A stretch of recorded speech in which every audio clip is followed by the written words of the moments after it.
Bago tayo mag-umpisa sa ating istorya, gusto ko munang makibalita sa inyo. I-comment mo naman kung taga saan ka at anong oras mo ito pinapanood ngayon. Nakakatuwang isipin na sa iba't ibang sulok ng mundo, sabay-sabay tayong naglalakbay sa isang kwentong puno ng sakit, pag-asa, at paghihiganti ng tadhana. Kaya halina na, simulan na natin. Hindi lumaki si Salve Verdania sa luho. Kahit pa may apelyido siyang kayang magpabago ng pakikitungo ng mga tao sa isang iglap. Bata pa lamang siya nang matutuhan niyang may mga pinto sa mundong kusa ng bumubukas kapag kilala ang pangalan ng iyong pamilya. Pero mas maaga rin niyang natutuhan na ang mga pintong iyon ay hindi palaging daan patungo sa totoong respeto. Sa probinsya ng San Gregorio, kilala si Governor Isandro Verdania bilang matikas, matuwid at halos walang kinatatakutan. Ngunit sa loob ng kanilang tahanan, isa lamang siyang amang bihirang magtagal sa hapagkainan, bihirang makadalo sa school program ng anak at laging may kasunod na aide, bodyguard at problemang pampulitika. Hindi masamang ama si Isandro, ngunit ang mundo niya ay laging hati sa serbisyo at pamilya. At sa pagitan ng mga luhang hindi niya nakita at mga tagumpay na hindi niya nasaksihan, tahimik na lumaking matatag si Salve. Ang kanyang ina na si Rosenda, isang dating guro sa pampublikong paaralan, ang nagturo sa kanya ng simpleng prinsipyo sa buhay. Anak, huwag mong gagamitin ang apelyido mo para lamang igalang ka. Mas maganda pa rin ang paggalang na pinaghirapan. Hindi iyon nalimutan ni Salve. Kaya nang pumanaw ang kanyang ina dahil sa karamdaman noong siya'y nasa kolegyo pa lamang, tila lalo pang tumibay ang pasya niya na huwag mamuhay bilang anak ng gobernador, kundi bilang sarili niyang pagkatao. Lumipas ang mga taon, nagtapos siya ng edukasyon at naging guro sa isang pampublikong paaralan sa Karatigbayan. Doon niya natagpuan ang mundong mas tahimik, ngulit mas totoo. Mga batang kulang sa baon pero masipag pumasok, mga nanay na pagod mula sa paglalabada ngulit hindi nakakalimot magpasalamat, at mga amang nakatsinelas lamang pero marunong yumuko bilang paggalang. Doon mas naramdaman ni Salve na may saysay siyang. Ma'am Salve, totoo ba na pwede akong maging doktor kahit mahirap lang kami? Tanong minsan ng batang si Bimoy, isa sa kanyang estudyante. Ngumiti siya at yumuko upang mapantayan ng bata. Oo naman, Bimoy. Hindi pera ang unang puhunan sa pangarap. Tiwala sa sarili ang una. Sa paaralan, mahal si Salve ng mga bata. Pinagkakatiwalaan siya ng principal na si Ma'am Celestine Oro, isang mahigpit pero makatarungang pinuno. Naging malapit din sa kanya ang school nurse na si Jem Ruiz na kalaunan ay naging matalik niyang kaibigan. Hindi ko talaga maintindihan sa'yo, sabi minsan ni Jem habang magkatabi silang umiinom ng mainit na taho sa labas ng paaralan. Anak ka ng gobernador, pero heto ka, nakikipag-agawan ng tricycle sa mga guro at nagbabaon ng tuyo at kamatis. Mahinang natawa si Salve. Mas mapayapa kasi rito, Jem. Kapag nalaman nila kung sino ako, iba ang turing nila. Nakakapagod yun. Pero hindi mo ba balang araw sasabihin sa mapapangasawa mo? Saglit na natahimik si Salve. Noon kasi, mayroon ng isang lalaking unti-unting sumasakop sa puso niya.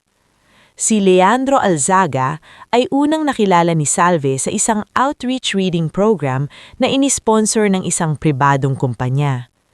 Dumating ito ng simple lang ang suot, polo na nakatiklo pang manggas, walang alaya, walang ere. Inakala pa nga niyang una na isa lamang itong event coordinator. Hindi niya alam na si Leandro pala ang isa sa mga tagapagmana ng pamilyang Alzaga, may-ari ng malalaking negosyo sa construction, transport at rice trading sa buong rehiyon. Sa unang pagkakita pa lang nila, hindi may iwasang mapansin ni Leandro ang pagiging magalang nito. Hindi ito tulad ng ibang mayayamang lalaki na akala ay kayang bilhin ang lahat gamit isang ngiti at makinis na pananalita. Ma'am, dito po ba ilalagay ang mga librong pambata? Tanong ni Leandro. Habang may buhat na kahon, napatingin si Salve sa kanya. Kayo po ba yung volunteer? Opo, o pwede ring utusan niyo muna ako ngayong araw. Napangiti si Salve. Sige po, ilagay niyo dyan sa mesa at salamat. Leandro na lang, wag niyo na akong ipo. Salve na lang, sagot niya, at hindi kita rin ipopo. Doon nagsimula ang lahat. Hindi agad naging madali ang kanilang samahan. Mahigit 2 taon muna silang nagkakilala bago tuluyang naging magkasintahan. Sa loob ng panahong iyon, nakita ni Leandro ang kabutihan ni Salve sa maliliit na bagay. Kung paano ito nagpapaiwan sa paaralan para turuan ng batang hirap magbasa, kung paano ito nag-aabot ng grocery sa isang matandang kapitbahay nang hindi ipinapaalam kanino man, at kung paano ito tumataning gumamit ng impluensya kahit may kakayahan naman.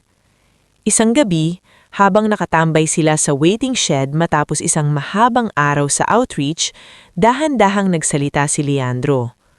Salve, hindi ka ba napapagod maging mabuti sa mundong ang daming mapagsamantala? Tinignan siya ni Salve, saka bahagyang ngumiti. Napapagod, pero mas nakakapagod maging masama. Doon tuluyang nahulog ang loob ni Leandro. Nang ligawan siya nito, hindi agad pumayag si Salve. Alam niyang magkaiba ang kanilang mundo. Kilala niya ang pamilyang Alzaga. Hindi man siya pala sunod sa chismis, batid niyang mataas ang tingin ng mga ito sa sarili. Ngunit nagpursigi si Leandro, hindi sa bulaklak o mamahaling regalo, kundi sa presensya, tiyaga at respeto.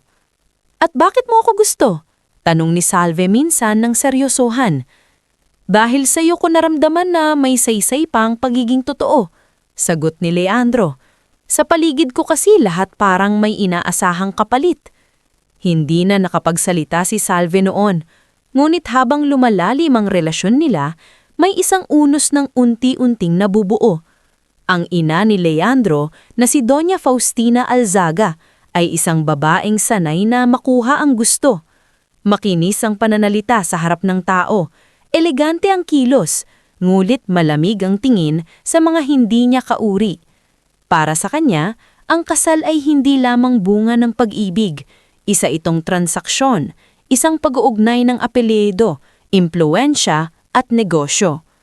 Unang beses pa lang na ipinakilala ni Leandro si Salve sa mansyon ng mga Alzaga, nararamdaman na agad ng dalaga ang lamig ng pagtanggap sa kanya. Guro ka pala? Tanong ni Doña Faustina habang dahan-dahang hinahano ang tsaa ni hindi man lang tumitingin ng diretso kay Salve. Opo, mahinaong sagot niya. Public school? Opo. Bahagyang tumaas ang kilay ng Donya. Ah, mabigat na trabaho yan. Maliit ang sweldo, hindi ba? Bago pa makasagot si Salve, sumingit na si Leandro. Ma, hindi naman sweldo ang dahilan kaya ko siya dinala rito. Ngumiti si Doña Faustina, ngunit halatang pilit. Wala naman akong sinasabing masama, hiho. Nagtatanong lang ako. Sa gilid ng sala, naroon din ang hipag ni Leandro na si Miriel, palaging nakalapat ang ngiting parang may ibig sabihin, at ang pinsang si Odessa, na halos hindi nagtangkang itago ang panunukat mula ulo hanggang paa kay Salve. Nasa likod naman ang matandang katiwalang si Berto Ligas, tahimik ngunit mapanuri. Tila sinusukat kung gaano katagal magtatagal ang bagong babaeng ito sa buhay ng amo niyang binata. Pag-uwi nila noong gabing iyon, tahimik lang si Salve sa loob ng kotse.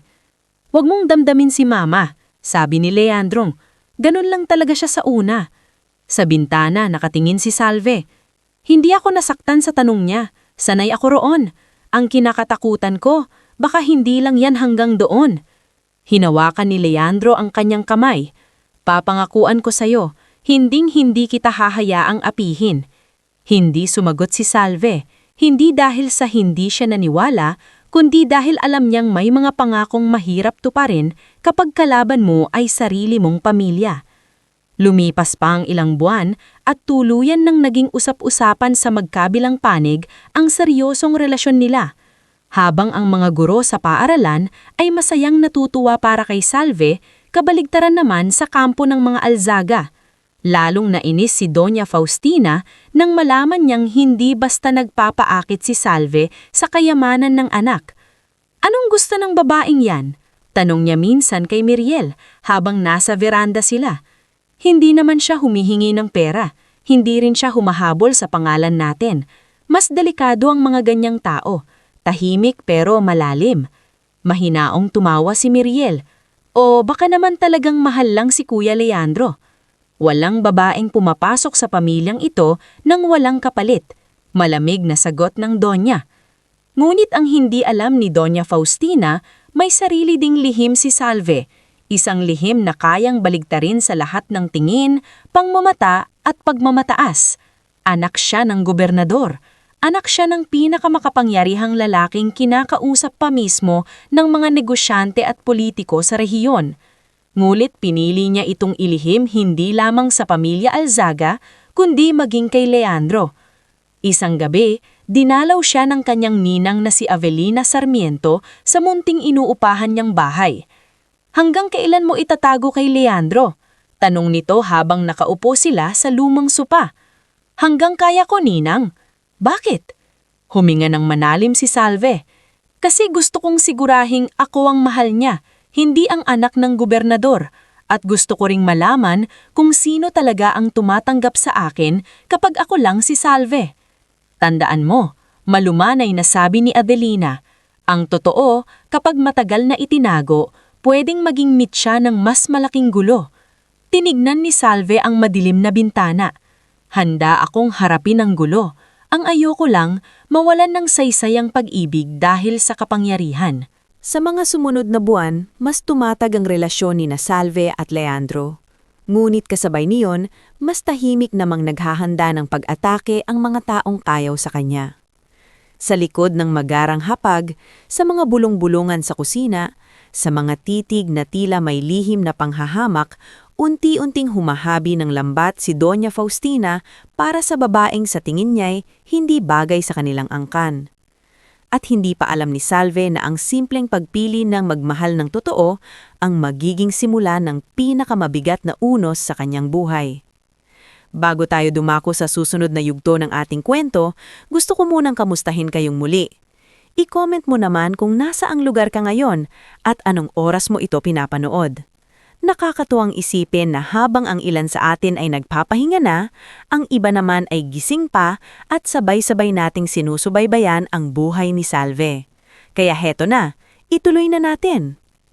Pagkatapos ng gabing iyon na binalaan si Salve ng kanyang ninang tungkol sa panganib ng matagal na pagtatago ng katotohanan, hindi agad nagbago ang takbo ng mga araw.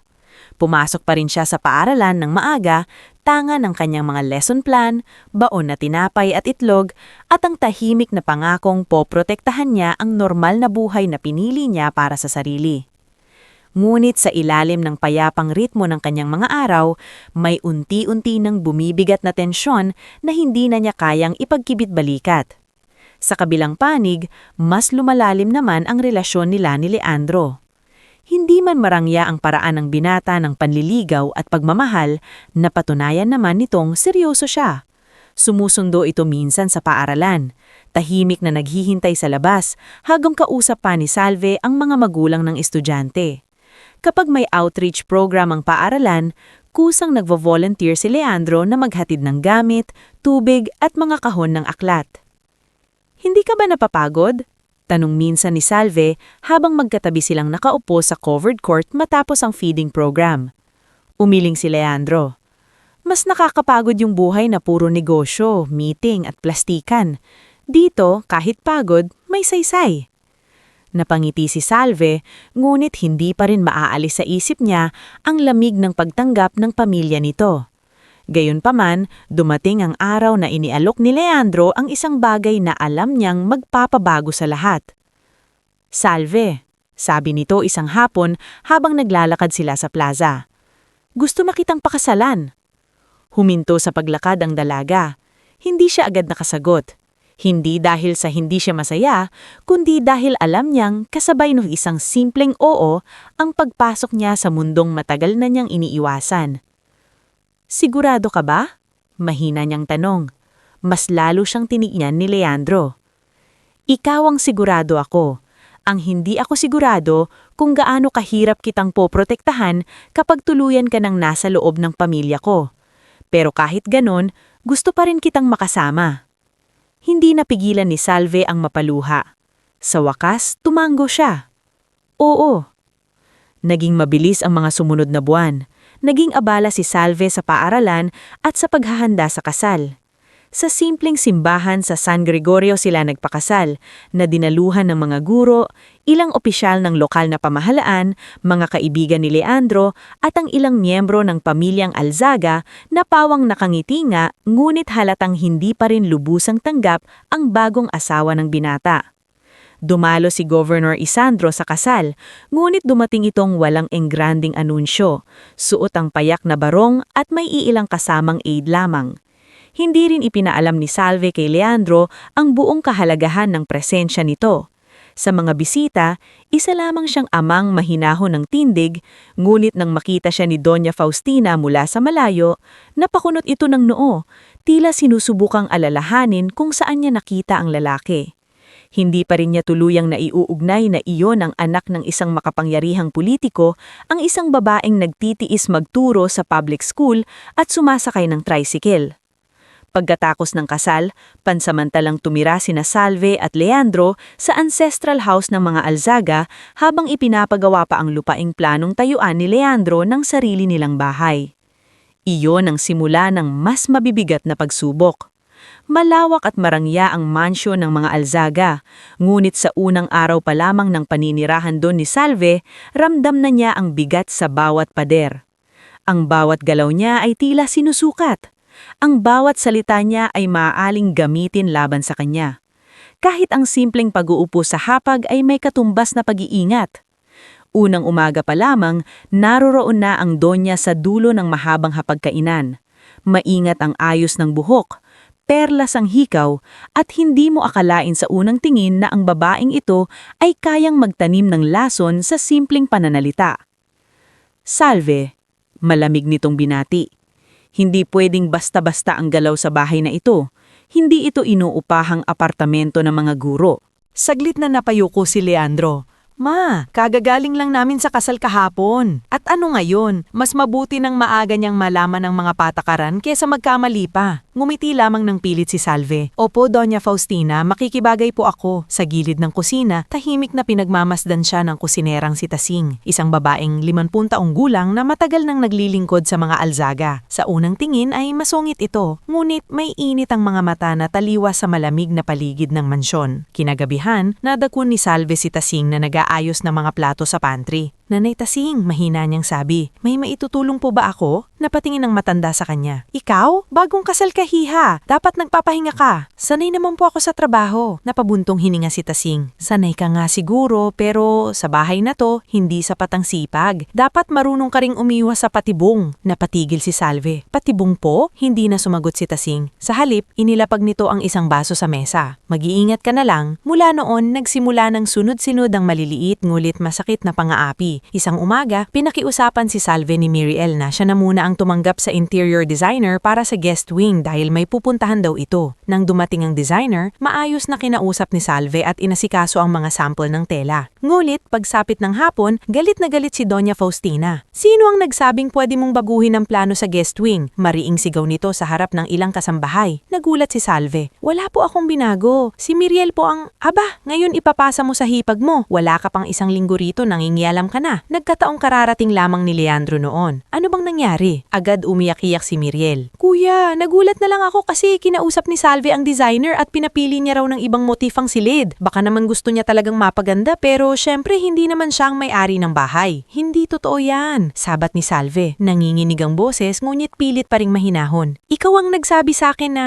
ikaw pa ngayon ang sinungaling. Balik ni Miriel habang hawak ang dibdib. Hindi agad nakapagsalita si Leandro. Kitang-kita ni Salve ang pagkalito sa mukha nito. Hindi siya pinagalitan ng asawa, ngunit hindi rin siya ipinagtanggol ng buong buo at iyon ang unang bitak na naramdaman niya. Sa mga sumunod na linggo, marami pang katulad na pangyayari ang naganap. Minsan ay nawawala ang listahan ng groceries na siya ang sinisisi. Minsan naman ay may bisitang darating na hindi ipapaalam sa kanya. Saka siya papahiyain sa harap ng mga iyon dahil hindi marunong tumanggap ng panauhin. Kung minsan naman, pinapadala siya ni Doña Faustina sa kusina upang tingnan ng mga ulam. Tapos Tapos sasabihin, hindi mo ba alam na sa pamilya namin, hindi pinaghahalo ang panghimagas at putahe sa isang mesa? Ganyan ba kayo sa inyo? Sa lahat ng iyon, nanahimik si Salve. Hindi dahil sa mahina siya, kundi dahil ayaw niyang magsimula ng gulo na lalo pang maglalayo sa kanya at kay Leandro. Ngunit may mga gabing hindi na niya napipigilan ng lumuha ng tahimik. Isang beses, nadatnan siya ni Mauro de la Peña, ang driver ng pamilya, habang nakaupo siya sa bangkong bato. Ma'am, okay lang po ba kayo? Maingat nitong tanong. Mabilis na pinusa ni Salve ang mga mata.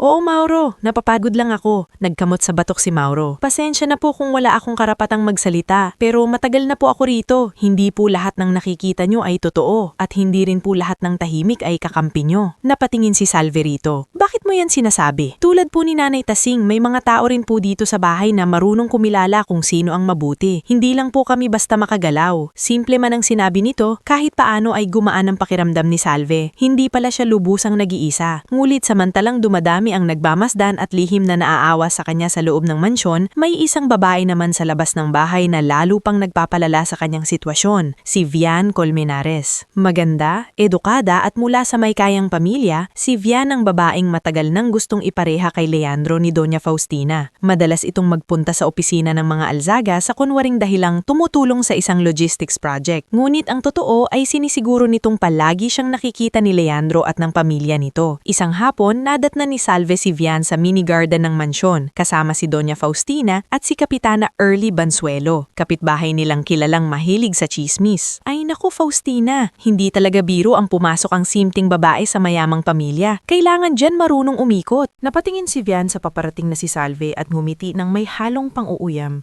Pero minsan tita, may mga taong kahit anong ikot, hindi talaga bagay sa mundong pinasok nila. Narinig ni Salve ang mga iyon, ngunit sa halip na pumatol ay dumiretso siya sa loob.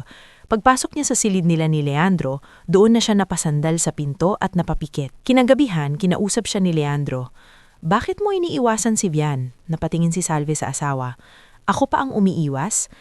Hindi ko sinasabing mali ka, pero kung palagi mong iiwasan sila ni Mama, baka lalo lang lumaki ang problema. Napailing si Salve. Leandro, gusto kong tanungin ka ng diretsahan. May nakikita ka ba sa lahat ng nangyayari o ako lang ang nakakaramdam na parang may mali? Tumahimik ang binata.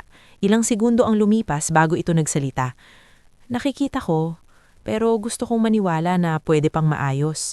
Hindi lahat naaayos sa pag-asa lang, mahinang sagot ni Salve. Sa gitna ng lahat ng iyon, dumating ang isang pagkakataon bahagyang nagpasigla sa buhay ni Salve.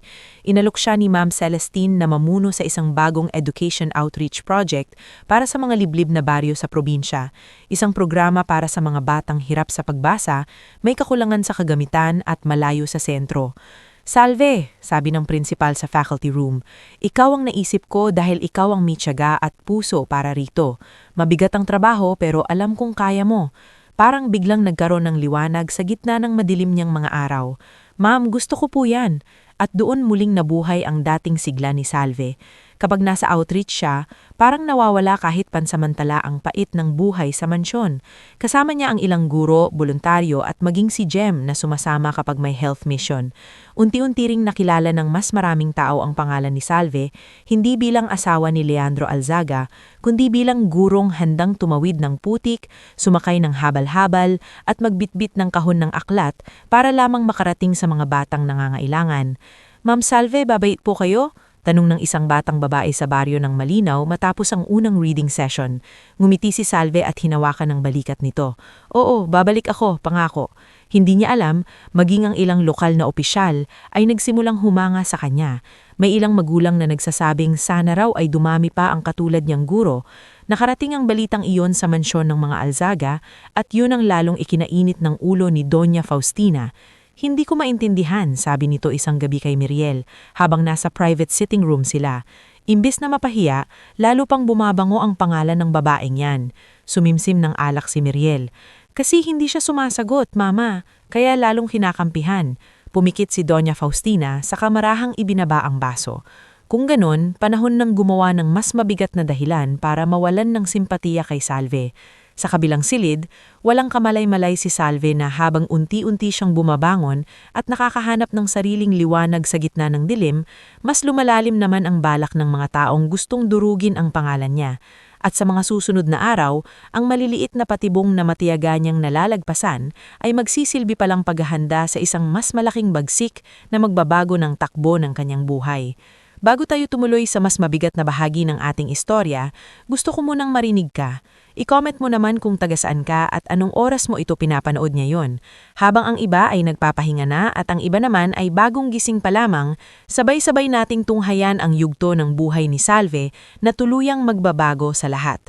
Pagkatapos ng mga linggong unti-unting bumalik ang sigla ni Salve dahil sa Education Outreach Project, kahit paano ay nakahanap siya ng hangin na pwede niyang sandalan. Tuwing nasa liblib na baryo siya, dala ang mga aklat, chart at munting school kits, pakiramdam niya ay bumabalik ang dating sarili niyang buo, payapa at may malinaw na layunin. Doon, walang sina Doña Faustina, wala sina Vian, wala ang mga matang laging handang maghanap ng mali sa bawat kilos niya. Ang naroroon lamang ay mga batang naghihintay sa kanya, mga gurong kapwa niya pagod, ngunit may malasakit, at mga pamilyang nagpapasalamat sa simpleng pagdating niya. Ngunit habang tumatagal, hindi na rin maikakailan na umaangat ang pangalan ni Salve sa komunidad. Maging si Kapitana Early na dating mabilis maniwala sa mga pabulong-bulong ni Doña Faustina ay nakarinig ng magagandang kwento tungkol kay Salve mula sa mga magulang sa baryo. Nakarating pa nga sa opisina ng gobernador ang ilang orato tungkol sa outreach program, bagamat hindi pa rin ginagamit ni Salve ang pangalan ng kanyang ama para mapalawak iyon. Isang hapon, pauwi si Salve mula sa isang reading mission sa Sitio Malinaw kasama si Jem Ruiz nang napansin nitong tila mas tahimik siya kaysa karaniwan. Pagod ka? Tanong ni Jem habang magkatabi silang nakaupo sa van ng paaralan. Hindi lang pagod, sagot ni Salve habang nakatanaw sa bintana. Parang may mabigat na pakiramdam ako. Parang may darating na hindi maganda. Tumingin sa kanya si Jem. Dahil ba sa bahay? Mahina siyang tumanggo. Lalong lumalamig si Doña Faustina. Kapag maganda ang balita tungkol sa outreach, lalo akong tinitignan na parang may kasalanan. Napabuntong hininga si Jem. Mag-ingat ka. Yung mga ganyang tao hindi titigil hanggat hindi kanila napapabagsak. Hindi sumagot si Salve, ngunit kumapit sa dibdib niya ang sinabi ng kaibigan. At tama si Jem. Sa mismong mga oras na iyon, sa loob ng mansion ng mga Alzaga, may binubuo ng plano si Doña Faustina na mas mabigat kaysa lahat ng patibong na ginawa niya noon. Sa private sitting room ng mansyon, tahimik na nakaupo si Doña Faustina habang hawak ang isang velvet box. Naroon din si Berto Ligas, ang matandang katiwalang matagal nang sunod-sunuran sa kanya, at si Vian Colmenares na tahimik na nakatingin sa mamahaling heirloom bracelet na nakahimlay sa loob ng kahon. Sigurado ka ba dyan, tita? Tanong ni Vian, bagamang ang tono nito ay hindi pag-aalala kundi pananabik. Malamig ang tingin ni Doña Faustina. Matagal ko nang tinitiis ang babaeng iyon. Hindi umuubra ang simpleng panghihiya. Imbes na mawalan ng simpatya, lalo pa siyang kinakampihan. Pero kapag naging kriminal na ang tingin sa kanya, dagdag ni Vian bahagyang ngumiti, iba na yon. Lumunok si Berto. Donya, baka po masyadong delikado. Biglang tumalim ang tingin ni Doña Faustina sa kanya. Berto, ilang dekada ka nang nasa pamamahay na ito. Hindi kita pinakain at pinagkatiwalaan para sa oras na kailangan kita ay uurong ka. Agad yumuko ang matanda. Hindi po, Donya, susunod po ako. Isinara ni Doña Faustina ang kahon. Maya-mayang gabi, pagkatapos ng charity gala ng paaralan, magulo ang bahay. Pagod si Salve, maraming kilos, maraming tao. Doon natin ilalagay ang bracelet. Nagkatinginan sina Vian at Berto. Tila pareho nilang alam na kapag sinimula ng planong iyon, wala nang atrasan. Samantala, walang kamalay-malay si Salve. Ang gabing iyon ay mahalaga para sa kanya dahil iyon ang charity gala na inorganize upang makalikom ng pondo para sa outreach project. Ilang linggo niyang pinaghirapan ng preparasyon kasama si Ma'am Celestine, ang iba pang guro at ilang lokal na sponsor. Dumalo roon ang mga negosyante, ilang opisyal ng bayan at ilang kilalang pamilya, kabilang na ang mga Alzaga. Maayos ang takbo ng programa. Nang magsalita si Salve tungkol sa pangarap niyang mabigyan ng mas magandang pagkakataon ang mga batang nasa liblib na baryo, maraming naantig. Hindi siya marangyang magsalita, Ngulit ang bawat salita ay may bigat, dahil ito'y nanggagaling sa totoong malasakit. Hindi po lahat ng bata ay sabay-sabay nabibigyan ng magandang simula, sabi niya sa mikropono. Pero kung mabigyan natin sila ng aklat, guro, at taong maniniwala sa kanila, baka hindi rin sila sabay-sabay mabigo. May ilang pumalakpak ng malakas, maging si Leandro na nasa unahan ay nakatitig sa kanya ng may panghanga. Ngunit sa kabilang mesa, malamig lamang ang tingin ni Doña Faustina, habang si Vian namay pilit ngumiti. Pagkatapos ng gala, pagod na pagod si Salve. Pag-uwi nila sa mansyon, diretso siyang nagbihis at inayos ang ilang papeles sa maliit nilang silid kina Leandro. Nagpaalam si Leandro na lalabas muna upang sagutin ang tawag ng isang business partner. Hindi na rin niya napansin ang pagpasok ni Berto sa hallway, ang tahimik na kilos ni Vian sa ibaba, at ang malamig na pag-ikot ng mata ni Doña Faustina habang hinihintay ang tamang oras. Lumipas ang halos 30 minuto nang biglang umalingaw-ngaw sa buong bahay ang matinis na boses ng Donya. "Nasaan ang bracelet ko?" Nabigla si Salve at agad luwabas ng kwarto. Sa ibaba, nagkakagulo na. Nandoon si Miriel, si Odessa, ilang kasambahay, si Tasing, si Mauro at si Vian na kunwaring nag-aalala. "Ano pong nangyari?" tanong ni Salve pagdating sa hagdan. Mabilis siyang tinapunan ni Doña Faustina ng tingin. "Huwag ka nang magmalinis. Nawala ang heirloom bracelet ng mga Alzaga. Kakabili ko lang ng bagong safety box para roon. Pero kanina ko lang inilabas. Ngayon, wala na." Napakunot ng noo ni Salve. "Bakit niyo pong naman akong tinitignan?" "Kasi ikaw ang pinakahuling nakita sa second floor," sagot ni Miriel. Hindi makapaniwala si Salve. "Galing ako sa kwarto, kakauwi lang nating galing event." Sumingit si Vian na kunwaring kalmado. "Baka naman may misunderstanding lang, hanapin muna natin." Ngungit tila iyon na mismo ang gusta ni Doña Faustina. Inutos nito na halughugin ang ilang silid, bag at drawer. Lalong bumilis ang tibok ng puso ni Salve nang makita niyang tila sabik na sabik ang Donya sa paghahalughog sa kanilang kwarto. "Wala kayong karapatang galawin ang mga gamit ko ng basta-basta." Mariing sabi ni Salve, na yun lamang talagang tumaas ng boses. "At wala kang karapatang magnakaw sa bahay na ito!" Sigaw pabalik ni Doña Faustina. Dumating si Leandro mula sa labas at nadatna ng tensyon.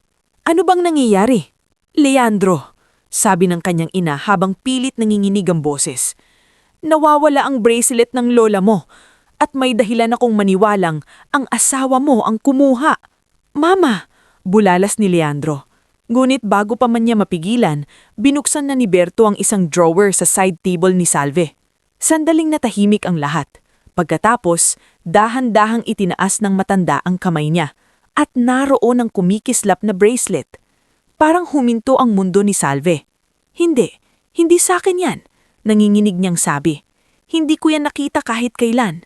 Ngumiti si Doña Faustina, ngulit hindi iyon ngiting ng tagumpay. Iyon ay ngiting matagal nang inipon ng isang taong sabik makakita ng pagbagsak ng iba. "Nakita na natin, huwag ka nang magsinungaling." Lumapit si Leandro at kinuha ang bracelet. Halatang naguguluhan siya. "Salve, paano ito napunta rito?" Napaatras si Salve. Tila iyon ang pinakamasakit na tanong sa lahat.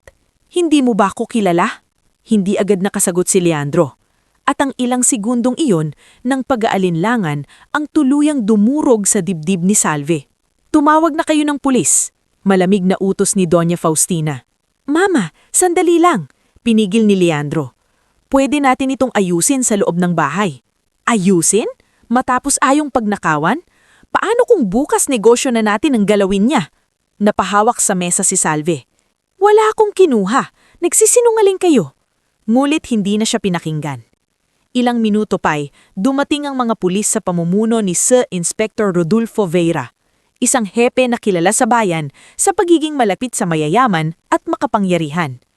Pormal ang kilos nito, ngulit halatang kampi na bago pa man magsimula ang imbestigasyon. "Mrs. Alzaga," sabi nito, "kailangan po naming samahan kayo sa presinto para maitala ang reklamo." "Hindi ako sasama na parang kriminal," matigas na sabi ni Salve. Lumingon si Doña Faustina sa hepe. "Hepe, baka naman gusto ninyong ipakita sa kanya na wala siyang espesyal na pagtrato rito." Naramdaman ni Salve ang paglapit ng dalawang pulis. Sa unang pagkakataon sa buhay niya, naramdaman niyang nawawala ang hangin sa paligid niya. Hindi dahil natakot siyang makulong, kung hindi sa harap ng mga kasambahay, ng kanyang asawa, at ng mga taong matagal nang naghihintay na bumagsak siya. Tinanggalan siya ng dangal na hindi naman niya isinugal kailanman. "Leandro," mahinang sabi niya, nakatingin sa asawa. "Sabihin mo sa kanila na hindi ko ginawa." Ngunit si Leandro ay parang nakatayo sa gitna ng apoy at tubig.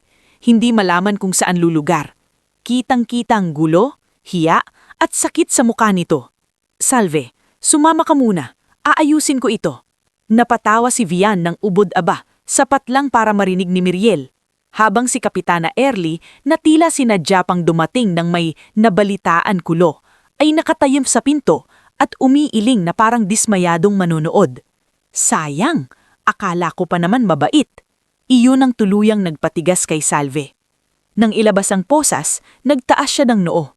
Nanginginig man ng mga kamay niya, pinigilan niyang umiyak. "Sige," malamig niyang sabi, "isuot ninyo, pero tandaan niyo ang gabing ito." Pagdating sa presinto, doon palalo siyang sinubukang durugin. Pinaupo siya sa matigas na silya sa harap ng mesa ni Sir Inspector Rodolfo Veira. Nandoon pa rin si Doña Faustina, si Vian, at ilang usisero. Naroon din si Kapitana Early na tila hindi makumpleto ang gabi kung hindi siya makakapanood ng kahihiyan. "Umamin ka na," sabi ni Doña Faustina. "Baka mapagaan pa ang usapan." Tahimik lang si Salve. Nanginginig ang panga niya, ngulit hindi siya nagpatalo. "Alam mo, Doña," dagdag ni Vian habang nakakross ang mga braso, "may mga taong talagang hindi marunong makontento. Binigyan na ng magandang buhay, nagnakaw pa." Doon lang nagsalita si Salve, dahan-dahan, ngunit malinaw. "Hindi mo kailangang magpanggap na inosente, Vian. Kitang-kita sa mga mata mo ang saya." Napangisi si Vian. "Baka naman galit ka lang kasi hindi ka mababagay sa pamilyang pinasok mo." Sa gilid, tahimik si Leandro. Dumating man ito sa presinto, ramdam ni Salve na wasak din ang loob nito. Ngulit ang pananahimik nito ay siya ring pinakamalalim na sugat. Ipinikit ni Salve ang mga mata. Naalala niya ang sinabi ng ninang niyang Avelina, na ang matagal na pagtatago ng totoo ay maaaring humantong sa mas malaking gulo. Marahil dumating na nga ang oras. Dahan-dahan niyang inilabas ang telepono mula sa bag na hindi pa nakukumpiskahan. Napansin niyo ni Sir Inspector Veira. "Bawal ang tawag habang iniimbestigahan," sabi nito. Tiningnan siya ni Salve ng diretsyo. Sa unang pagkakataon sa gabing iyon, hindi na siya mukhang api. Mukha na siyang isang babae na may huling alas na matagal niyang inilihim. "Hindi ito pakiusap, Sir Veira." Sabi niya, "Karapatan ko itong tawag na ito." Bago pa man siya mapigilan, mabilis niyang dinaya lang numerong kabisado niya mula pagkabata. Numerong matagal na niyang hindi ginagamit para sa sarili. Nang sumagot ang nasa kabilang linya, sandaling pumikit si Salve bago nagsalita. "Papa," mahinang nulit buo niyang sabi, "kailangan kita." Halos hindi pa naibaba ni Salve ang telepono nang marinig sa labas ng presinto ang sunod-sunod na tunog ng mga sasakyang huminto. Nagsimulang mag-alingas-ngas ang mga pulis. May mga yabag ng maraming taong sabay-sabay na pumasok. At ilang sandali pa, bumukas ang pinto ng himpilan. Kasama ng malamig na hangin ng gabi ang presensyang kayang magpaluhod maging sa pinakamataas ang tingin sa sarili. Bago tayo dumiretso sa pinakamasakit, ngunit pinakamakasiyasiyang yugto ng ating kwento, gusto ko munang marinig ka. I-comment mo naman kung taga saan ka at anong oras mo ito pinapanood ngayon. Mas masarap talagang sundan ng isang kwento kapag dama mong kasama ka sa paglalakbay ng bida mula sa pagdurusa hanggang sa unti-unting pagbangon. Kaya heto na, ituloy na natin. Sa mismong sandaling bumukas ang pinto ng presinto at rumagasa papasok ang malamig na hangin ng gabi, tila sabay-sabay ding tumigil ang mga boses sa loob. Ang mga pulis na ilang minuto lamang ang nakalipas ay matitigas ang mukha at puno ng yabang, ngayoy biglang natidilan. Ang ilan ay napatayo, ang iba namay napaatras. Maging si SI Inspector Rodolfo Veira ay napatayo ng tuwid na parabang biglang nahimasmasan mula sa maling akalang kaya niyang paglaruan ng batas. Sa unahan ng mga taong pumasok ay si Governor Sandro Verdaña. Hindi niya kailangang magtaas ng boses upang maramdaman ng lahat ang bigat ng kanyang presensya. Nakabarong siya, payak ngunit malinis, at ang kanyang mukha ay hindi galit na galit gaya ng inaasahan ng marami, mas nakakatakot pa roon ang kanyang anyo, tahimik, kontrolado at halatang may matinding pagpipigil. Kasunod niya ang kanyang Chief of Staff na si Belen Tordesillas, ang Provincial Legal Officer na si Attorney Nicanor Sabel at ilang tauhan ng provincial government. Sa isang sulok, napatayo si Kapitana Erly na parang nawalan ng dugo sa mukha, si Vian na may napaatras ng bahagya, at si Doña Faustina na ilang minuto lang ang nakalipas ay halos hindi mapigilan ng ngiting tagumpay, ngayoy tila biglang nanigas ang mga daliri sa hawak niyang mamahaling bag. Taning si Salve lamang ang hindi gumalaw. Nasa upuan pa rin siya, tuwid ang likod, ngunit ang mga matay bahagyang namasa nang makita ang kanyang ama. Papa, mahinang lumabas sa labi niya. Lumapit si Governor Isandro sa kanya. Hindi siya agad nagsalita. Tiningnan muna niya ang posa sa kamay ng anak, saka dahan-dahang huminga ng malalim. Sino ang naglakas loob na pinusasa ng anak ko ng walang maayos na investigasyon? Tanong niya. Hindi pa sigaw, ngunit sapat para mapayuko ang ilang pulis. Si SI Inspector Veira ang unang sumagot, halatang nauutal. Governor, may reklamo pong inihain. May ebidensya po sa... Ebidensya? Anong klasing ebidensya? Naitala ba ang chain of custody? May independent witness ba? May search authorization ba sa personal na silid ng inaresto? O baka naman ang meron lang kayo ay impluensya ng isang mayamang biyanan? Natahimik ang buong presinto. Dahan-dahang lumingon si Governor Isandro kay Salve. Anak, tumingin ka sa akin. Tumingin si Salve, at sa unang pagkakataon mula nang isinuot sa kanyang posas, ay tuluyang nang nanginig ang kanyang labi. May ginawa ka ba? Tanong ng gobernador. Buong-buo ang sagot ni Salve. Wala, Papa. Tumanggo si Isandro. Yan lang ang kailangan kong marinig. Lumapit si Belen Tordesillas at inutusan ng isa sa kanyang mga tauhan na alisin agad ang posas ni Salve. Walang nakaimik. Maging ang pulis na naglagay nito ay halos manginig ang kanyang mga kamay habang ginagawa iyon. Ngunit hindi pa roon nagtapos ang bigat ng gabing iyon. Mabagal na humarap si Governor Isandro kay Doña Faustina. Doña Faustina Alzaga, hindi ko akalaing sa ganitong paraan ko makikilala ng lubos ang pamilyang matagal nang ipinagmamalaki sa probinsyang ito. Sinubukang bawiin ng Doña ang kanyang tindig. Governor, kung alam ko lang na anak ninyo si Salve, kung alam mo lang, ibig sabihin kung ordinaryong babae siya ay pwede na siyang yurakan? Pwede na siyang ipahiya? Pwede nang ikadena sa kasalanang hindi niya ginawa? Hindi nakasagot si Doña Faustina. Sa unang pagkakataon mukhang natanggalan siya ng sandata. Si Leandro na hanggang ngayon ay tila nanlalambot sa bigat ng nangyari ay lumapit kay Salve. Ngunit bago pa siya makapagsalita, bahagyang urong si Dalaga. Hindi siya nagwala. Hindi siya sumidaw. Mas masakit ang tahimik niyang paglayo kaysa anumang salita. Salve, nanginginig ang boses ni Leandro. Hindi ko alam na hahantong sa ganito. Hindi nga. Sagot ni Salve. Mahina ngunit malinaw. Dahil pinili mong huwag makita, parang sinuntok ang dibdib ni Leandro sa sagot na iyon. Napayuko siya, puno ng pagsisisi. Samantala, mabilis nang kumilo si Attorney Nicanor. Inutusan niya ang presento na ilabas ang lahat ng report, call log at incident notes tungkol sa pagkakaaresto kay Salve. Dahil sa biglaan at marahas may pagbaligtad ng sitwasyon, wala nang nagawa si S-Inspec Veira kundi sumunod. Hindi rito matatapos ang gabing ito. Sabi ni Governor Isandro, gusto kong malaman kung paano napunta ang bracelet na iyon sa silid ng anak ko. At gusto ko ng buong katotohanan. Kinabukasan, nagsimula agad ang formal na imbestigasyon. Sa tulong ni Belen, ni Attorney Nicanor at ng ilang tapat na tauhan ng probinsya, isa-isang kinapanayam ang lahat ng naroon sa mansion noong gabing nawala ang bracelet. Mula sa mga kasambahay hanggang sa mga bisita, walang nakaligtas sa pagtatanong. Sa unay, matigas pa si Doña Faustina. Paulit-ulit niyang iginiit na nakita ang bracelet sa drawer ni Salve at sapat na raw iyon upang pagdudahan ang manugang. Sinang-ayunan siya ni Vian na buong galing ding nagpanggap na inosente. Ngunit unti-unting gumuho ang kanilang kwento. Si Mauro de la Peña ang unang nagbigay ng mahalagang butas sa salaysay nila. Sinabi nitong nakita niya si Berto na paakyat sa second floor kahit wala namang utos sa kanya roon. Sa unay, iniwasan ni Mauro ang pagsasalita, ngunit nang makita niyang tuluyang nasaktan si Salve, pinili niyang magsabi ng totoo. Matagal na po akong tumahimik. sabi niya sa imbestigador. Pero noong gabing iyon, nakita ko po si Mang Berto na pumasok sa hallway ng kwarto ni na Ma'am Salve at Sir Leandro. Wala naman po siyang dahilan para naroon. Sumunod namang nagsalita si Tasing. Bagaman halatang takot, hindi na rin nitong kinaya ang matagal na pagkonsinte sa kasamaan sa loob ng bahay. Bago po umalis si Ma'am Salve para magbihis galing gala, wika ni Tasing. Narinig kong inutusan ni Doña Faustina si Mang Berto na siguraduhing maayos ang pagkakalagay. Hindi ko po agad naintindihan noon, pero nang nangyari ang lahat, doon ko na lang napagtahi-tahi. Lalong tumibay ang hinala nang maalala ni Jem Ruiz ang isang detalye na hindi naisip ni Salve sa sobrang pagod at gulo ng gabi.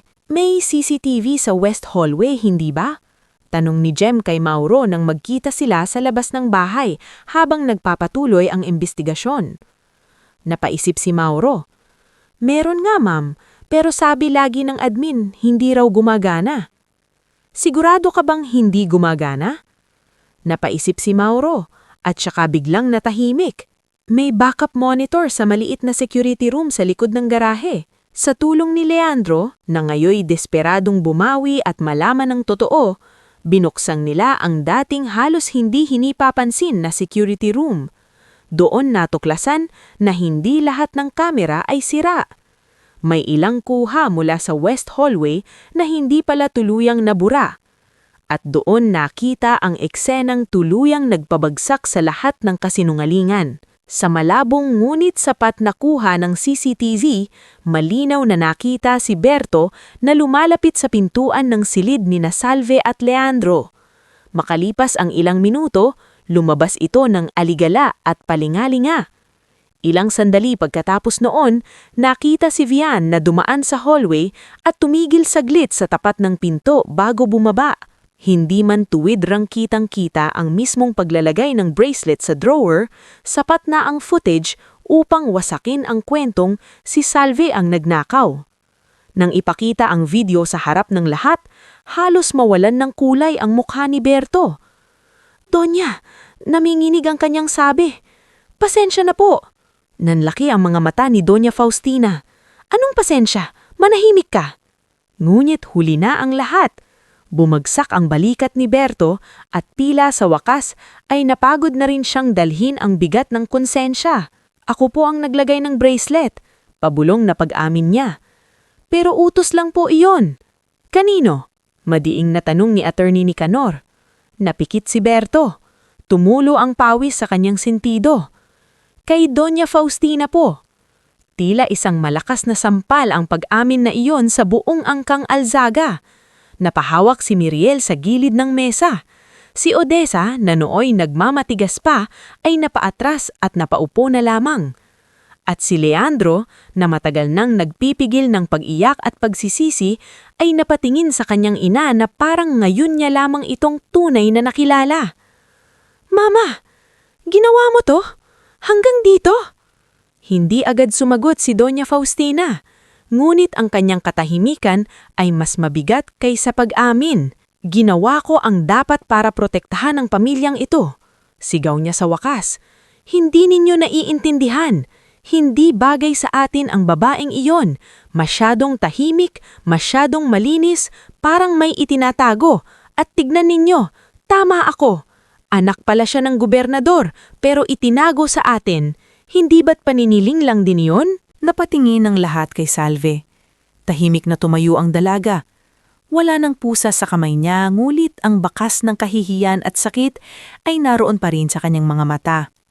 Gayunman, ang tindig niya ngayon ay mas buo kaysa dati. Hindi ko itinago kung sino ako para linglangin kayo, sabi niya. Itinago ko dahil gusto kong mahalin ako bilang ako. Hindi bilang anak ng gobernador. Hindi bilang pwedeng pakinabangan. Hindi ko kasalanan kung pinili mong husgahan ako kahit wala kang alam sa akin. Hindi na nakasagot si Doña Faustina. Mula roon, mabilis nang gumulong ang hustisya. Inihain ng mga kaso laban kay Doña Faustina, perjury, unlawful accusation, at conspiracy. Isinama sa imbestigasyon si S. Inspector Rodolfo Vera dahil sa padalos-dalos at halatang may kinikilingang aksyon. Nasuspende ito habang iniimbestigahan ng mas mataas na tanggapan. Si Viana May nadawit din ng mabuksan ng ilang dokumento na nagpapakitang may lihim itong pakikipagsabwatan sa ilang transaksyon sa negosyo ng mga Alzaga, gamit ang kaguluhan sa pamilya upang makasingit sa ilang proyekto. Sa loob naman ng bahay, tuluyang nahati ang pamilyang Alzaga. Si Miriel, sa wakas, ay umamin ding matagal nang alam ang masamang ugali ng ina, ngunit wala siyang lakas na salungatin ito. Si Odessa naman nagsalita rin upang iligtas ang sarili at kinumpirma ang ilang bulong at plano ni Doña Faustina laban kay Salve sa mga nakaraang buwan. Ngunit higit sa pagbagsak ng mga nang-api, nagsimula na ring sumikat ang tunay na liwanag sa buhay ni Salve. Dahil sa dignidad niya sa gitna ng kahihiyan, dahil sa katahimikan niyang hindi sumabog sa puot, at dahil sa malinaw na katotohanang siya ang biktima, lalo siyang hinangaan ng komunidad. Ang mga dating nagbubulong-bulungan ay isa-isang lumapit upang humingi ng tawad. Si Ma'am Celestine, ilang guro, at maging ang ilan sa mga magulang ng kanyang mga estudyante ay nagpahayag ng suporta. Lumabas sa lokal na pahayagan ang balita tungkol sa guro na maling ipinakulong at ngayoy naging simbolo ng dangal. Makalipas ang ilang linggo, kinausap siya ni Governor Isandro sa hardin ng lumang bahay nila. "Anak," wika nito, "ayokong gamitin mo ang pangalan ko para mabigyan ka ng bagay na hindi mo pinaghirapan. Pero sa pagkakataong ito, may isang alok ako na hindi dahil anak kita, kundi dahil napatunayan mo ang sarili mo." Tahimik na nakinig si Salve. "Gusto kong ikaw ang mamuno sa isang provincial foundation para sa edukasyon at proteksyon ng kababaihan. Ikaw ang nakita kong may puso, talino at tapang para roon." Napaluha si Salve, ngunit hindi na iyon luha ng kahinaan. Luha na iyon ng muling pagbuo. At sa sandaling iyon, sa gitna ng mga sirang kasinungaingan, wasak na pagmamataas at nagsisimulang hustisya, unti-unti ring itinayo ni Salve ang bagong bersyon ng sarili niya. Hindi na lamang bilang asawa ni Leandro, hindi na lamang bilang anak ng gobernador, kundi bilang babaeng kayang tumayo matapos durugin at kayang magningning matapos sikaping patayin ang kanyang dangal. Bago tayo dumako sa huling yugto ng ating istorya, gusto ko munang makibalita sa iyo. I-comment mo naman kung taga saan ka at anong oras mo ito pinapanood ngayon. Nakakatuwang isipin na sa magkakaibang lugar at oras, sabay-sabay nating tinutunghayan ang pagtatapos ng paglalakbay ni Salve mula sa pagkadurog ng dangal hanggang sa ganap na pagbangon ng kanyang buhay. Kaya halina na, simulan na natin ang huling bahagi ng kwentong ito. Matapos ialok ni Governor Isandro kay Salve ang pamumuno sa isang provincial foundation para sa edukasyon at proteksyon ng kababaihan, hindi agad siya sumagot. Hindi dahil sa ayaw niya, kundi dahil dama niyang ang alok na iyon ay hindi lamang bagong tungkulin, isa itong bagong kabanata. Isa itong landas na tuluyang maglalayo sa kanya sa dating buhay na puro pagpipigil, pagtatago at pagtitiis. Ilang araw niyang pinag-isipan ng lahat. Nanatili muna siya sa lumang bahay nilang mag-ama kasama ang ilang tapat na kasambahay at si Avelina Sarmiento na pansamantalang tumulong sa kanya upang makabawi ng lakas. Araw-araw ay dumarating na mga mensahe ng suporta mula sa mga magulang ng kanyang mga estudyante, sa mga guro, maging sa mga ordinaryong mamamayan ng probinsya na naantig sa sinapit niya. Isang umaga, habang umiinom siya ng kape sa balkon niya, dumating si Jem Ruiz. "Hindi ka na bababalik sa mansyon?" tanong niya habang umuupo sa katapat niyang silya. Mahinang ngumiti si Salve. "Babalik para kunin ang mga gamit ko, pero para manirahan ulit doon? Hindi na." "Anong gagawin mo kay Leandro?" Napatahimik si Salve. Matagal bago siya sumagot. "Mahal ko pa rin siya. Pero ang pagmamahal, hindi ibig sabihin noon na pwede ko nang kalimutan ang lahat. Ang masakit kasi, Jem, hindi naman ako sinaktan ni Leandro sa salita o sa kamay. Mas masakit ang ginawa niya. Pinabayaan niya akong mapahiya sa oras na dapat siya ang unang nanindigan para sa akin." Tumango si Jem. "At tama kang huwag magmadali, kasi minsan Kahit gusto nating maniwala sa pagbabago ng isang tao, kailangan muna niyang patunayan iyon ng matagal. Makalipas ang ilang araw, tinanggap ni Salve ang alok ng kanyang ama. Formal siyang itinalaga bilang Executive Director ng Verdania Foundation for Learning and Women's Justice, isang organisasyong ang layunin ay magbigay ng scholarship sa mahihirap ngunit masisipag na kabataan, legal assistance sa mga babaeng biktima ng maling paratang at pang-aabuso, at skills training para sa mga nais magsimulang muli. Hindi iyon basta-bastang titulo lamang. Halos araw-araw ay nasa field si Salve. Binibisita niya ang mga barangay, kinakausap ang mga ina, nakikipagpulong sa mga guro, at gumagawa ng mga plano kasama ang mga taong matagal na ring may malasakit sa komunidad. Sa puntong iyon, hindi na siya basta guro lamang, ngunit hindi rin siya naging malayo sa pagiging guro. Sa katunayan, dala pa rin niya ang parehong puso, mas malawak nga lang ang abot. Unti-unti ring nabuo ang bagong mundong nakapalibot sa kanya. Si Tasing, ang dating kusinera sa mansyon ng mga Alzaga na matagal ng lihim na naaawa sa kanya, ay inalok ni Salve na maging head cook sa women's shelter na bahagi ng foundation. Noong una ay nahihiya pa ang matanda.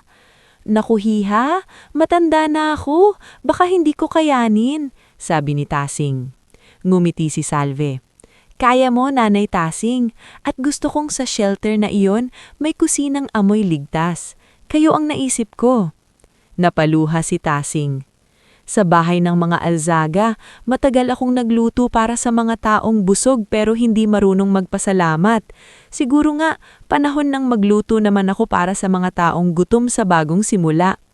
Si Mauro de la Peña naman ay ginawa niyang logistics supervisor ng foundation. Nasanay si Mauro sa pagmamaneho at sa pag-aayos ng galaw ng mga tao at kagamitan, kayang mabilis niyang napaayos ang paghatid ng mga relief box, school kits at medical supplies sa malalayong barangay. Si Ma'am Celestine Oro ay kinuha naman bilang program director ng scholarship arm. Si Jem Ruiz ang nanguna sa trauma recovery at health support program para sa mga babaeng dumaranas ng emotional abuse, false accusations at iba pang uri ng pananakit sa loob ng sariling tahanan. Habang unti-unting gumaganda ang buhay ni Salve, kabaliktaran naman ang sinapit ng mga taong nagtangkang durugin siya. Si Doña Faustina Alzaga na dati halos sambahin ng mga negosyante at leader sa probinsya ay isa-isang iniwan ng kanyang mga dating kaalyado. Nang maglabasan ng mga detalye ng kaso, ang maling paratang, ang pakikipagsabwatan, ang paggamit ng impluensya upang gipitin ng isang inosenteng babae, mabilis na nagbago ang ihip ng hangin. Ang mga dating panauhing nakikipagnitian sa kanya sa mga gala ay biglang nagkaroon ng dahilan para maging abala. Ang mga dati niyang kaibigan sa sosyedad ay tumigil sa pagdawal. Ang mga imbitasyon sa events at civic dinners ay unti-unting nawala. Sa isang iglap, naranasan ni Doña Faustina ang uri ng pag-iisa na siya mismo ang matagal nang ibinibigay sa iba. Si SSINP Rodolfo Veira ay tuluyang nasuspende at sumailalim sa mas malalim na investigasyon dahil sa padalos-dalos na pag-aresto at halatang pagkiling sa mayamang pamilya. Si Vian Colmenares naman ay hindi lamang nadawit sa pakikipagsabwatan laban kay Salve, kundi maging sa ilang anomalya sa negosyo ng mga Alzaga. Nang mabuksan ng ilang papeles at transaksyon, nalaman pang matagal na pala nitong ginagamit ang kalituhan sa pamilya upang makinabang sa ilang proyekto. Mabilis itong naglaho sa lipunan, halos hindi na muling nakita sa mga dati niyang pinupuntahang sosyal na pagtitipon. Sa gitna ng lahat ng ito, si Leandro ang nanatiling pinakamahirap unawain para kay Salve. Hindi siya nagtangkang piliting si Salve na bumalik. Hindi rin siya gumawa ng malaking esena upang maibalik agad ang dating samahan nila. Sa halip, tahimik niyang sinimulang ayusin ang kanyang buhay. Kumala siya sa direktang kontrol ng ina sa negosyo, naayos ang ilang maruruming record na naiwan sa accounts nila, at lumipat sa mas payapang bahay habang ipinagpapatayo nilang dating tahanan. Ngayon ay hindi na bilang simbolo ng pangarap nilang mag-asawa, kundi bilang patunay na handa siyang magsimula muli ng malinis. Isang hapon, matapos isang scholarship forum, nadatna ni Salve si Leandro sa labas ng foundation office. Bitbit nito ang isang kahon ng mga lumang libro at ilang gamit ng bata. "Ano yan?" tanong ni Salve, na natiling mahinam. "Donation," sagot ni Leandro. "Galing sa personal kong pondo, para sa mga reading corners nyo." Tumanggo si Salve. "Salamat." Hindi agad umalis si Leandro. Hansahalik, tahimik itong tumitig sa kanya. "Salve, alam kong wala akong karapatang humingi agad ng kapatawaran." "Wala nga." Diretso niyang sagot. Tinanggap iyon ni Leandro. Pero gusto ko lang sabihin na araw-araw kong pinagsisisihin yung gabing pinabayaan kitang mapahiya. Hindi ko maibabalik yon. Hindi ko na mabubura. Pero hindi ko rin titigilan ang pagtuwid sa naging kahinaan ko. Tahimik si Salve. Sa kabila ng sakit, nakita niyang totoo ang pagsisisi ng asawa. Ngulit hindi pa sapat ang katapatan kung sariwa pa ang sugat. "Leandro," sabi niya sa wakas, "maaari kitang patawarin balang araw." Pero ang tiwala, hindi ipinapakiusap. Binubuo ulit iyon. Tumanggo si Leandro. "Hihintayin ko." Lumipas ang mga taon, at dito tuluyang naging ganap ang pagbabago sa buhay ni Salve. Mula sa isang gurong simple ang pangarap, naging isa siyang iginagalang na lider komunidad. Dumami ang mga batang napag-aral ng foundation, may mga babaeng biktima ng pang-aapi sa sariling tahanan na natulungang makapagsimula muli. May mga legal clinic na inaitayo sa ilang bayan. May trauma recovery center na pinamunuan ni Jem. Ang shelter na dating pangarap lamang ay naging tahanan ng maraming kababaihang walang malapitan. Sa paglibas ng panahon, mas nakita rin ni Salve ang unti-unting pagbabago ni Leandro. Hindi ito naghanap ng simpatiya sa publiko. Hindi rin ito siniraan ng ina upang linisin ang sariling pangalan. Tahimik nitong pinili ang mahirap ngulit tamang landas, ang ayusin ng sarili. Amining nagkulang siya at suportahan si Salve kahit hindi siya pinipilit na tanggapin muli. Sa huli, hindi man sila agad bumalik sa dating anyo ng pagsasama, natutunan nilang buuin muli ang paggalang. At sa paggalang na iyon, nagsimulang mabuo ang mas matibay na pagmamahal, mas tahimik, mas maingat, ngulit mas totoo. Samantala, si Doña Faustina ay tuluyang nawalan ng impluwensa at yaman. Dahil sa mga kasong isinampal laban sa kanya at sa mga nabuksang anomalya sa ilan nilang ari-arian, kinailangan niyang ibenta ang ilang lupain at ari-arian upang tugunan ng sunod-sunod na problemang legal. Sa kanyang pagtanda, siya ngayon ang nakaupo mag-isa sa malawak ngunit malamig na bahagi ng lumang mansyon. Wala na ang dating mga bisitang pumapalakpak sa kanya. Wala na ang dating mga taong sunod-sunuran sa bawat kibot niya. Isang araw, nagpahatid siya ng liham kay Salve. Sa loob ng liham ay iisa lamang ang malinaw, hindi man lubos na magpakakumbaba, humihingi siya ng tawad. Matagal pinagmasdan ni Salve ang papel bago ito muling tinupi. Hindi siya ngumiti, hindi rin siya nagalit. Sa halip, marahan lang niyang sinabi, hindi lahat ng tawad ay para ibalik ang dating relasyon. Minsan, para lang tapusin ang bigat. At sa puso niya, pinili niyang bitawan ng galit. Hindi dahil karapat-dapat si Doña Faustina sa kapatawaran, kundi dahil ayaw na niyang dalhin pa ang lason ng nakaraan sa bago niyang buhay.